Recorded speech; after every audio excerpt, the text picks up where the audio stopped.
नमस्कार, मैं Sandeep Tiwari. RPF constable 2025 के लिए हम लोगों ने एक कमिटमेंट बनाया है कि इस तैयारी को हम आपकी कंप्लीट कराएंगे। 2 से 20 तारीख के होने वाले इस परीक्षा में जो मार्च में होगा, हम लगातार आपके लिए प्रयास कर रहे हैं, प्रैक्टिस के माध्यम से और आपकी भारी डिमांड पर कॉन्सेप्चुअल टॉपिक के माध्यम से। ऐसे और टॉपिक जो छूट जाते हैं, जो लगभग हर तरह के प्रतियोगी परीक्षा के छात्र जो है इग्नोर भी कर देते हैं और प्रॉपर उनको पढ़ाया भी नहीं जाता है।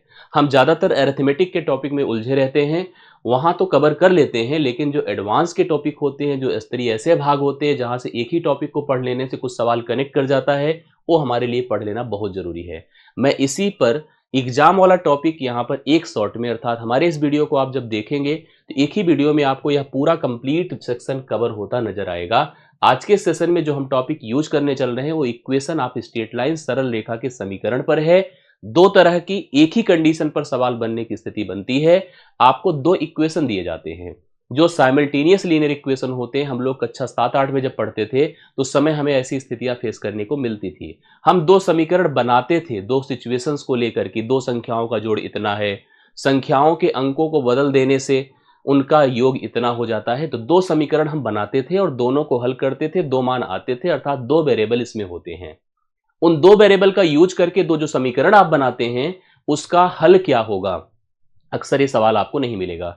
उस हल के नेचर पर सवाल आपको फेस करने को मिलेगा। लेकिन एक बात आप दिमाग में रख लीजिए, जिस टॉपिक को आप पढ़ने चल रहे हैं आप उसमें सरल रेखा के कॉन्सेप्ट को समझेंगे, इन रेखाओं से बने इक्वेशन के हल होने की स्थिति को पढ़ेंगे कि हल क्या पॉसिबल है, नहीं है, और है तो क्या अनंत है कि अद्वितीय है, मतलब अकेला है।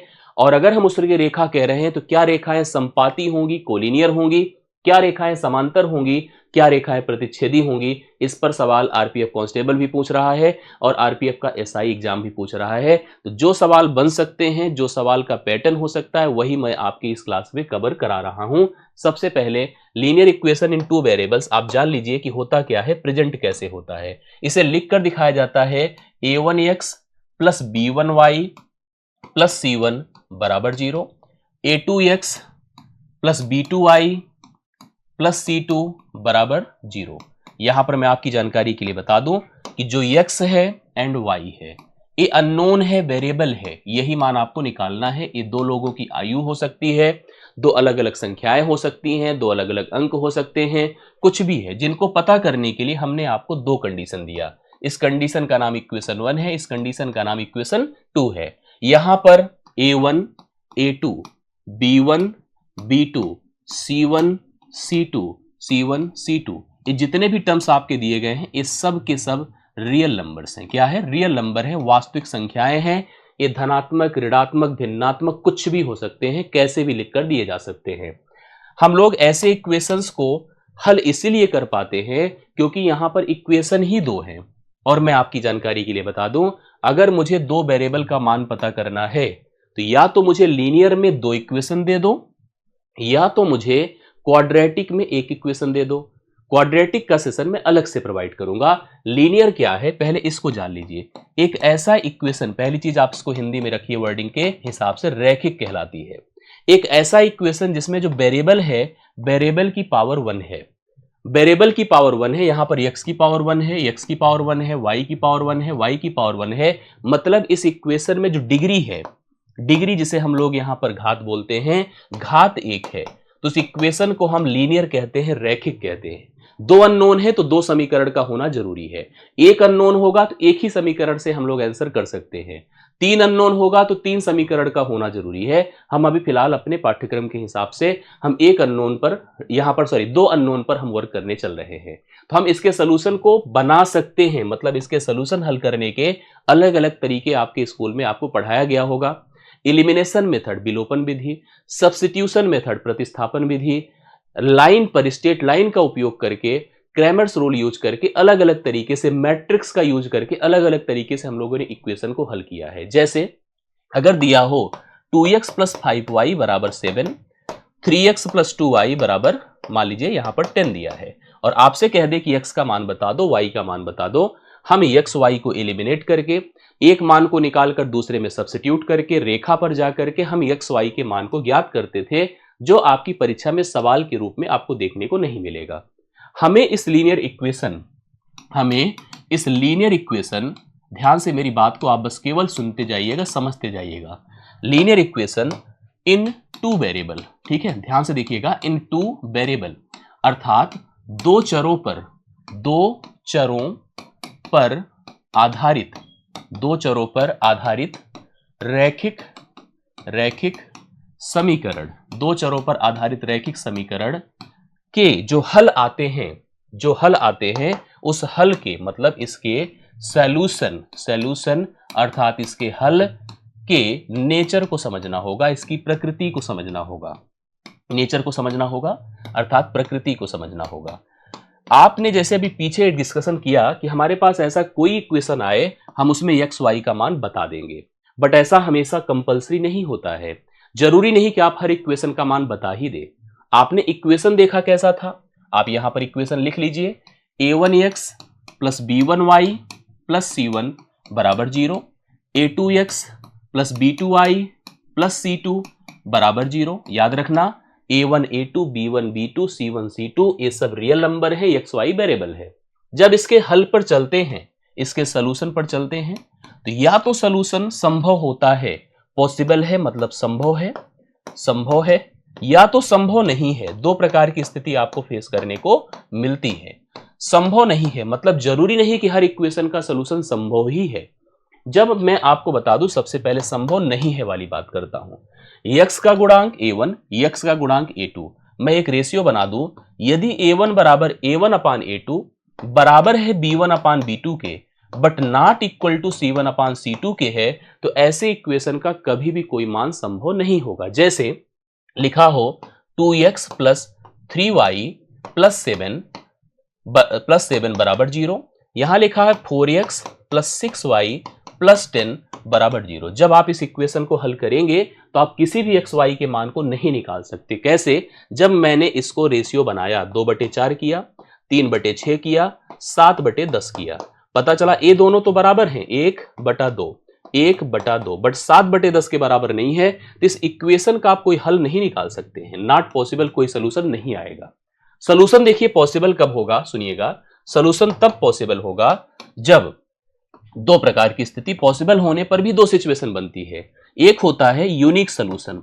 यूनिक का मतलब होता है एक ही हल संभव है, ठीक है, एक ही हल मतलब एक पेयर होगा एक्स वाई का, वही केवल उस इक्वेशन को संतुष्ट करेगा और वही केवल सोल्यूशन होगा, वही केवल हल होगा। उसके लिए जो नेचर होता है ए होता है। लिख लीजिए a1 upon a2 is not equal to b1 upon b2। जैसे एक एग्जाम्पल देखिए, लिखा हो 3x प्लस 5y प्लस 7 बराबर 0, 4x प्लस 3y प्लस 8 बराबर 0। अब यहां पर देखिए लिखा जाएगा 3/4 और यहां पर इज नॉट इक्वल टू 5/3। तो इसका एक ही हल संभव होगा, एक मान होगा एक्स वाई का एज ए पेयर जो दोनों समीकरणों को संतुष्ट करेगा, वही केवल हल होगा। उसके अलावा एक्स वाई का कोई मान सोल्यूशन नहीं हो सकता है। इसके अलावा एक कंडीशन होती है जिसे हम लोग कहते हैं इनफाइनाइटली मेनी सोल्यूशन, इनफाइनाइट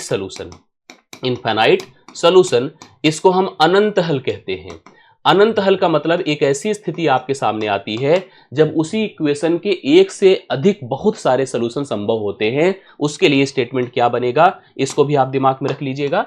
इसके लिए बनेगा a1 upon a2 is equal to b1 upon b2 is equal to c1 upon c2। अब इसके लिए अगर मुझे एक स्टेटमेंट आपको देना हो तो देखिए ऐसे बन जाएगा।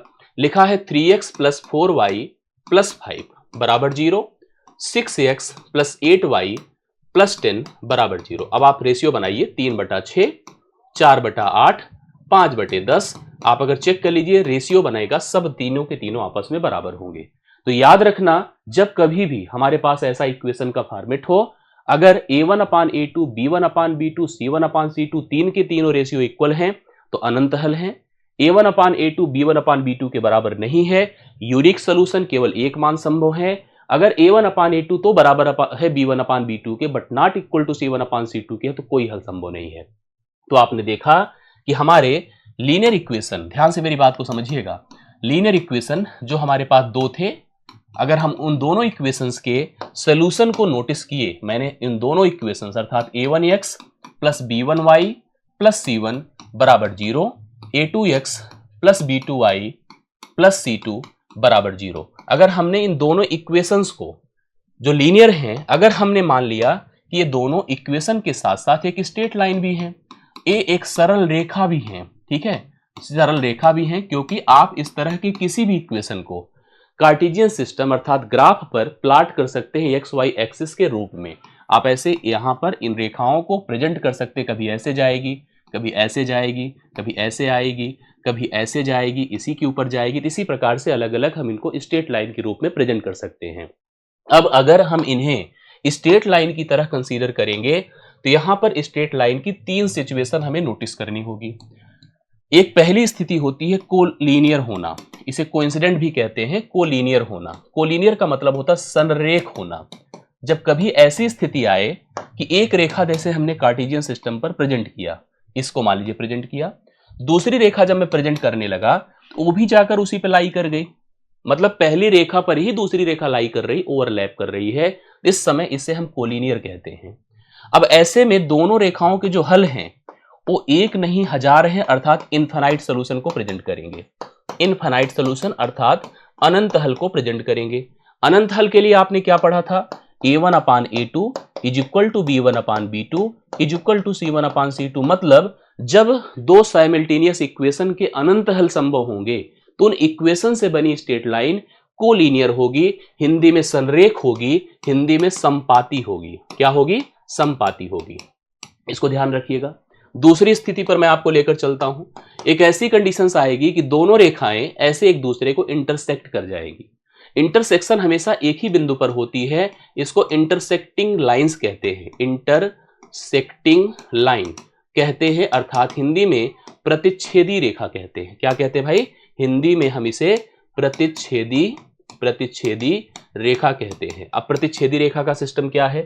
प्रतिच्छेदी रेखा का मतलब होता है यूनिक सोल्यूशन पॉसिबल हो। यूनिक सोल्यूशन पॉसिबल हो अर्थात अद्वितीय हल संभव हो। अद्वितीय हल का सिस्टम क्या है? a1 upon a2 is not equal to b1 upon b2 है। a1 upon a2 is not equal to b1 upon b2 है, तो इसके अद्वितीय हल अर्थात यूनिक सोल्यूशन संभव होगा।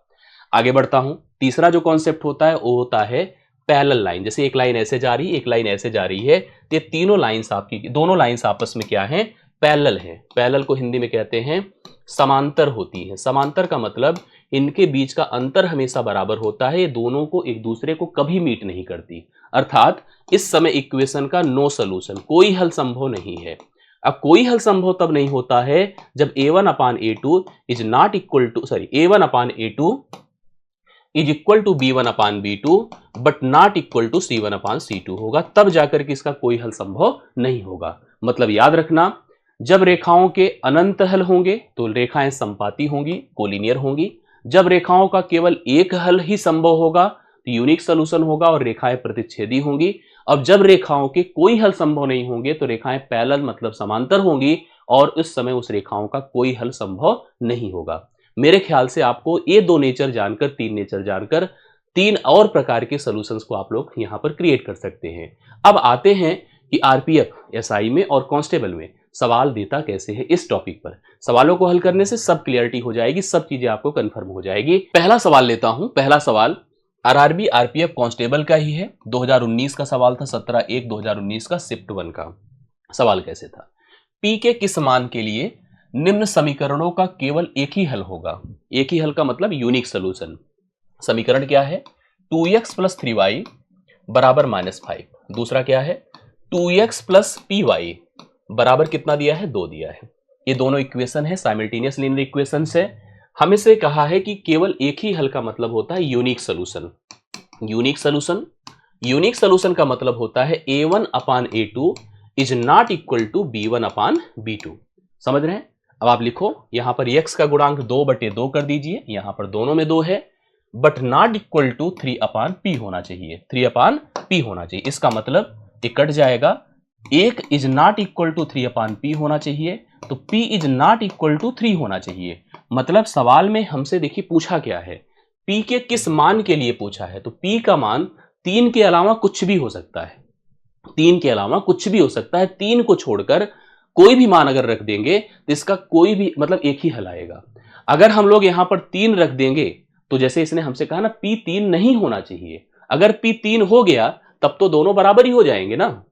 तब तो बराबर हो गए, तो एक स्थिति बन सकती है नहीं सॉल्यूशन की, एक स्थिति बन सकती है अनंत हल की। तो हमको 3 को छोड़कर लेना है। अब 3 को छोड़, जैसे इसने हल दिया p का एकमात्र मान p, भाई 3 रख दोगे तो यूनिक सॉल्यूशन कहां हो गया, वो तो बराबर की स्थिति में आ जाएगा। p के सभी मान हो सकते हैं, सभी मान का मतलब क्या 3 ले सकते हैं, नहीं ले सकते हैं।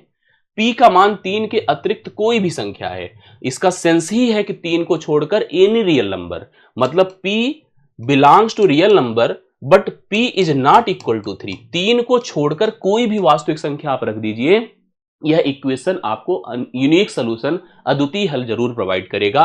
p का एकमात्र मान 2 है, गलत है। तो सी ऑप्शन अगर आपने लगाया है तो इस सवाल का सही उत्तर आपने दिया है, और आशा करता हूं कि आपको समझ में जरूर आ गया होगा। मैं सवाल को क्लियर कर चुका हूं, अब आप आगे अगले सवाल पर अपनी आपकी कनेक्टिविटी को मिलाइए। सवाल देखिए अगला मैं ले रहा हूं, यह सवाल आरपीएफ एसआई का है, जो 2019 की ही परीक्षा का है। समीकरण क्या है देखिए, 4x + 3y + 5 बराबर 0 है, और दूसरा क्या है 6x - ky - 7 बराबर 0 है। का कोई हल ना हो तो k का मूल्य मतलब मान क्या होगा। इसका मतलब नॉट सॉल्यूशन की बात कर रहा है, नो सॉल्यूशन की बात कर रहा है। नो सॉल्यूशन का अर्थ क्या है, a1/a2 is equal to b1/b2 but not equal to c1/c2। अब आप देखिए जो वैल्यू अननोन है वो कहां पर स्थित है, उसको हम कैसे जनरेट कर पाएंगे। समझिए सॉल्यूशन के हिसाब से 4/6 3/- के इक्वल है ना, और नॉट इक्वल टू कितना हो 5/-7। हमसे बोला है p के किस मान के लिए, कि p के किस मान नहीं के लिए, किस मान के लिए। अगर किस मान के पूछा है तो मुझे इन दोनों को लेना होगा, क्योंकि आप देखो आपका p है कहां पर। जैसे अगर आप अपने समीकरण पे चले तो p कहां पर है, मैंने लिखा सॉरी k है, not p that is k। तो हम यहां पर 6 नहीं है k है, दैट इज k। ध्यान से देखिएगा, यहां पर हमने लिखा एक k है, दिस इज -k ना। अगर हमसे बोला k के किस मान के लिए, अगर p या की जो भी k जो भी बोल दे तो हमको इसको पेयर बनाना पड़ेगा।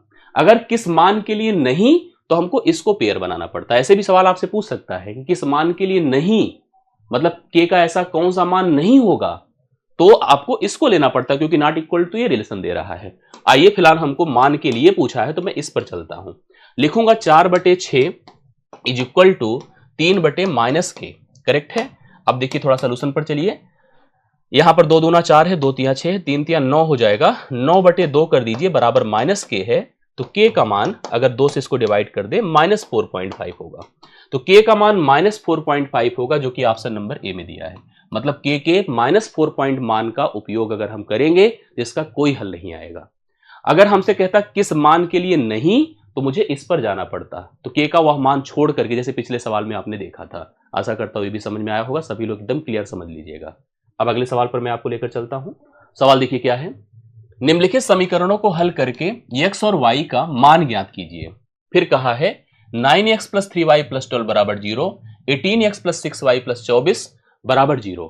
अब यहां पर हम इस सवाल को हल करें, इसने सीधा सीधा हमसे x y का मान पूछा है। तो मान पूछा है तो हम कोई नेचर पर तो जा नहीं रहे हैं, या नेचर दिया है एक ऑप्शन में, जैसे यहां पर x का मान y का मान इस प्रकार से दिया है। सवाल सॉल्यूशन को भी दिखा रहा है और नेचर को भी दिखा रहा है। तो आइए पहले इक्वेशंस की बात करें। 9x + 3y + 12 बराबर 0 है। दूसरा है 18x + 6y + 24 बराबर क्या है, 0 है। ठीक है, अब इसका सिस्टम समझिए क्या होगा। यहां पर जैसे सोचिएगा, जैसे हम अगर मान की तरफ चलें कि रख रख करके सब्स्टिट्यूट करें, जब अगर एक नेचर का ऑप्शन दिया है, ये आपको आरआरबी जेई का सवाल है, ध्यान दीजिएगा, पूछ सकता है क्योंकि रेलवे की परीक्षा है, 2019 का सवाल ये भी है, इसी पैटर्न पर है, तो इसलिए मैं इसको दे रहा हूं आपको, क्योंकि दोनों कनेक्टिविटी दिखा रहा है। सॉल्यूशन की तरफ भी आपको फोकस करा रहा है, नेचर की तरफ भी आपको लेकर जा रहा है। क्योंकि एक ऑप्शन में नेचर दिया है तो मैं नेचर पर आपको लेकर चलता हूं। तुलना करने में क्या ही जाता है। 9/18 करिए भाई, इसको देखिए, इसके साथ कंपेयर करिए। 9/18, 3/6 करिए, 3/6 आपने लिखा, देखिए यहां पर आपको खुद ही अभी थोड़ी देर में रियलाइज हो जाएगा। 3/6 और 12/24, आप समझो क्या ये सब बराबर नहीं है? बिल्कुल है बराबर। 1/2 ये भी होगा, 1/2 होगा, 1/2 होगा, सब बराबर ही तो हैं। जब आपको पता है कि a1/a2 बराबर b1/b2 बराबर c1/c2 है, तो एक ही हल थोड़ी होगा, यहां सब तो एक ही हल को प्रेजेंट करने वाले ऑप्शंस हैं। जो अगर तीनों ऑप्शंस दिए हैं पहले दूसरे तीसरे ए बी सी, वो तो यूनिक सोल्यूशन को प्रेजेंट कर रहे हैं, जबकि हम देख रहे हैं कि A1/A2 B1/B2 C1/C2 सब बराबर है, तो सोल्यूशन तो होगा। मान लो इनमें से एक सोल्यूशन हो भी जाता तो वो गलत हो जाता, हम लोग लगा लेते। चलो अगर मान लो कोई सेटिस्फाई कर रहा है तो गलत हो गया, क्योंकि हमको इसको बताना पड़ेगा इसका एक यूनिक सोल्यूशन नहीं है, इसके अनंत हल संभव हैं। तो डी ऑप्शन आपको सेलेक्ट करना पड़ेगा। गलती से भी अगर आप ऑप्शन सब्स्टिट्यूट करके उसका मान निकाल ले गए तो हो सकता है कोई एक सेटिस्फाई कर गया, लेकिन सेटिस्फाई कर जाने से अगर आपने उसको टिक कर दिया तो गलत हो जाए, क्योंकि इसके इनफाइनाइट सोल्यूशन संभव है। इसलिए नेचर पर ही जाकर के आंसर पर पहुंचना पड़ेगा आपको। और आई होप आपको क्लियर हुआ होगा। सब लोग क्लियर बता देना, हमें कंफर्म कर दीजिएगा कमेंट से। और अगर अच्छा लगे तो वीडियो को लाइक शेयर भी जरूर कीजिएगा। चैनल पर नए हो तो सब्सक्राइब जरूर किए रहिएगा। एक कनेक्टिविटी बनाकर रखिएगा, डिस्क्रिप्शन में टेलीग्राम ग्रुप है उसको ज्वाइन किए रहिएगा। कि आपका जो हमारे साथ एग्रेशन होता है मिलने का, जुड़ने का, वही हमको रीच कराता है, वही हमको और आगे बढ़ने के लिए प्रेरित करता है और मेहनत करने के लिए प्रेरित करता है। तो अगर हम जुड़े हैं तो सही से एक दूसरे के साथ कोऑर्डिनेशंस बनाकर चलें। ठीक है, आगे बढ़ता हूं। यदि समीकरण, देखो आरआरबी ग्रुप डी का सवाल है, 10/12/2018 शिफ्ट 1 का सवाल है। यदि समीकरण लिखा है 20x + 5y + 11 = 0, और दूसरा क्या दिया है देखिए 50x -ky -9 = 0 का कोई समाधान नहीं है, अर्थात कोई हल नहीं है, तो के का मान आपको बताना है कि क्या होगा। फॉर नॉट सोल्यूशन, सोचो अगर नो सोल्यूशन कब होता है? नो सोल्यूशन तब होता है जब A1/A2 = B1/B2 हो but not equal to C1। अब यही चीज है, हम इसमें डिसाइड करना हमको होता है कि हम इसको लेकर चलें कि हम इसको लेकर चलें। इस पर एक डिपेंडेंसी ये भी होती है, अननोन है कहां। अननोन अगर बीच में है तो दोनों ऑप्शंस जा सकते हैं, लेकिन उसमें डिपेंड करता है कि के मान के लिए पूछा है कि के मान ना होने के लिए पूछा है। सवाल में के मान के लिए पूछा है। पहले आप तुलना करो, 20/50 बराबर 5/-के 5/-के। आपको मान ही निकालना है, जबकि इसको रखने की हमें जरूरत नहीं है। अगर नॉट पूछा होता तो हम C1/C2 भी सेट करते। 0 0 से खत्म हुआ, ए उधर जाएगा तो कितना हो जाएगा -2k, और ये 5 बचे कितना होगा 25। तो के का मान कितना हो जाएगा 25/-2। 25/-2 का मतलब -12.5 होगा, 12.5 होगा, जो कि माइनस में होगा। ध्यान रखना बी ऑप्शन है, ये देखो सही उत्तर है। 12.5 भी है, लेकिन आपको लगाना होगा -12.5, ये सही सोल्यूशन होगा, ये इसका सही उत्तर होगा, जो आपके लिए एक जरूरी सवाल के रूप में है, इंपॉर्टेंट क्वेश्चन के रूप में है। अगले सवाल पर आते हैं। अगला क्वेश्चन देखिएगा आपके सामने क्या है। रेखीय समीकरणों x + 2y - 8 = 0। दूसरा क्या है 2x + 4y = 16 के जोड़ों के हलों की संख्या क्या होगी। मतलब सॉल्यूशंस पॉसिबल हैं कितने हैं। 0 मतलब कोई सॉल्यूशन नहीं, 1 मतलब यूनिक सॉल्यूशन, 2 मतलब ज्यादा सॉल्यूशन, 2 हल, अनंत सॉल्यूशन मतलब 2 की तो कोई संभावना नहीं है। एएलपी रेलवे एलपी का टेक्नीशियन 2018 10/8/2018 का सवाल है। हर तरह की परीक्षाओं को कवर कर रहे हैं हम लोग। ठीक है, यहां पर भी पहले पेयरिंग करिए, जैसे हम लोग पैटर्न बनाते हैं A1/A2 B1/B2 C1/C2। x का गुणांक 1 है, 1/2 करिए, 2/4 करिए, -8 ये 16 इधर जाएगा, -16 करिए। अब आपने देखा कि यह भी 1/2 है, यह भी 1/2 होगा, यह भी 1/2 होगा, सब बराबर है। अगर सब बराबर हैं तो इनफाइनाइट सोल्यूशन होगा। इनफाइनाइट सोल्यूशन होगा तब जब A1/A2 = B1/B2 = C1/C2 हो, तो अनंत हल होते हैं, और अनंत हल सी ऑप्शन में अवेलेबल है। सी ऑप्शन इस सवाल का राइट सोल्यूशन होगा। आप सभी लोग लगा लें, एकदम कंफर्म कर लें। आशा करता हूं सबको समझ में आ रहा होगा सारा कॉन्सेप्ट। अब ये आपका सेशन आज का समाप्त होता है। एक बुक मैंने प्रेजेंट करी है, रेलवे के बहुत सारे सवाल इस पर हैं। अगर रेलवे की तैयारी आप सीरियसली कर रहे हैं ग्रुप डी के लिए और किसी के लिए, तो आप इस बुक को ले सकते हैं अपनी जरूरत के हिसाब से। डिस्क्रिप्शन में लिंक है, आप वहां से ज्वाइन कर सकते हैं। अमेजॉन पर, फ्लिपकार्ट पर मैथ्स बुक संदीप तिवारी के नाम सर्च करेंगे तो मिल जाएगी। अच्छा लगा हो तो रेटिंग भी कीजिएगा। बाकी हमसे जुड़े रहने के लिए हमारे डिस्क्रिप्शन में भी और क्यूआर पर भी टेलीग्राम ग्रुप है। आप हमारी क्लासेस को, हमारे जो भी पीडीएफ्स हैं, कंटेंट हैं, उनको प्राप्त करने के लिए इस ग्रुप से जरूर जुड़े रहें। हमारी आपकी एक दूसरे की कनेक्टिविटी भी बनी रहेगी हमेशा के लिए। मैं आज के सेशन को यहीं पर समाप्त करता हूं। अच्छा लगा हो तो वीडियो को लाइक शेयर भी जरूर कीजिएगा, और फीडबैक और थॉट भी जरूर दीजिएगा। आपको यह टॉपिक सच में समझ में आया आपकी जरूरत के हिसाब से, तो आप मुझे जरूर बता दीजिएगा, या कहीं कंफ्यूजन हो तो जरूर बताइएगा। बाकी आज के लिए इतना ही। बहुत बहुत धन्यवाद। Thank you so much. ढेर सारा प्यार।